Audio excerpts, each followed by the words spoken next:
রমজানকে সামনে রেখে প্রস্তুতি নেন। রমজান মাসে আল্লাহ তাআলা বলছে, বান্দা আমি তোমারে জান্নাত দিতে চাই, এই জন্য আমি ফেরেশতাদেরকে বলে দিছি সেজদা দিবে একটা, লেখবা 70টা। কয়টা? শুধু 70টা না, না না না, জানেন না তো আপনারা।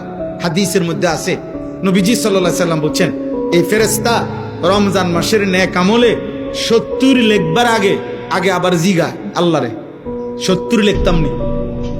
আল্লাহ তাআলা বান্দার দিকে আবার তাকায়, বান্দার ইখলাস তাকওয়া, বান্দার আমল যতটা সুন্দর হয় তা আল্লাহ তাআলা বলে, না 700 লেখো, 7000 লেখো, 70,000 লেখো, 7 লক্ষ লেখো, 70 লক্ষ লেখো, 7 কোটি লেখো, 70 কোটি লেখো, 70,000 কোটি লেখো।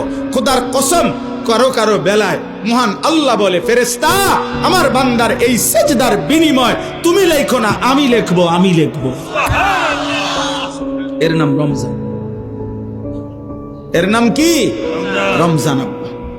এক এক সেকেন্ড হীরা মণি মুক্তার দামে দাম। এক এক সেকেন্ড 1000, 10টা দুনিয়া না, 100টা দুনিয়ার চাইতে বেশি দাম।